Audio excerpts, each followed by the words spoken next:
Capitalism needed racism in order to operate. To explain further, capitalism needed to steal things in order to come into fruition.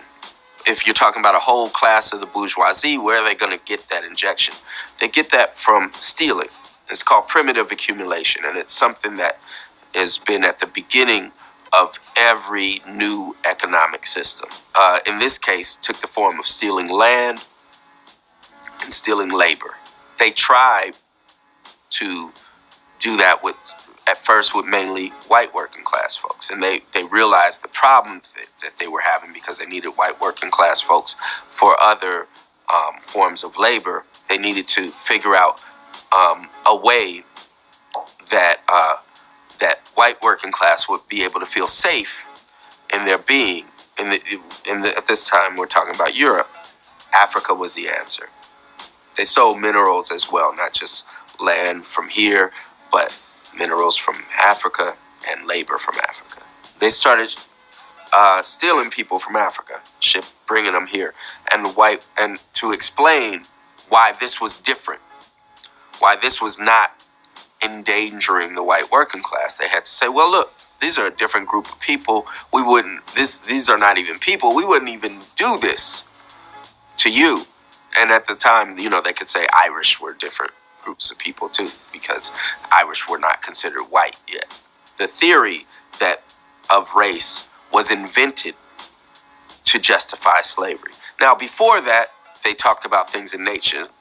It's not like there weren't wars or people didn't hate other people before that, but it was always talked about in terms of nations. It was nations, and sometimes there'd be descriptions of people, but the idea that this nation and that nation were related because they looked the same was not one that existed.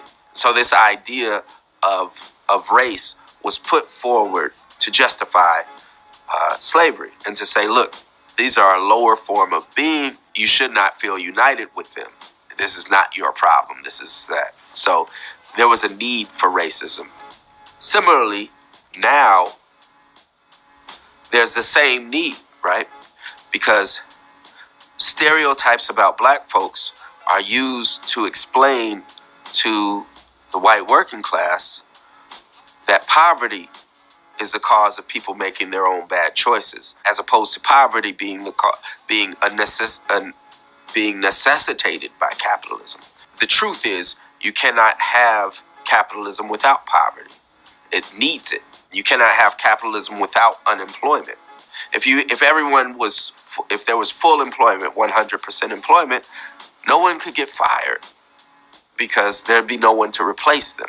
Even furthermore, if you had 100% employment, people that work someplace could just demand higher wages without even having a union struggle. They need the army of unemployed workers to keep wages down. And now, to explain poverty to people in a way that's not systematic, they need to put a behavioral pattern on poverty. One way to do that is to say, look at these others. Look what they do. This is what keeps them poor. When even white workers look at themselves as being poor, they look at themselves in terms of not wanting to act like black folks and not wanting to put this poverty on themselves, and it keeps folks divided. There's a necessity for racist stereotypes and for racism in capitalism. It will keep being generated as long as there's a necessity for it. I think that culture comes out of the way that we survive. Not only I think that, but a lot of folks think that. Like, you have a fishing village, you're going to have fishing songs. You have an agricultural village, you're going to have agricultural songs. The racist culture that we have is necessitated by capitalism. We won't get rid of that racist culture until we get rid of capitalism. And it's going to take the whole working class in order to do that. Because of a lack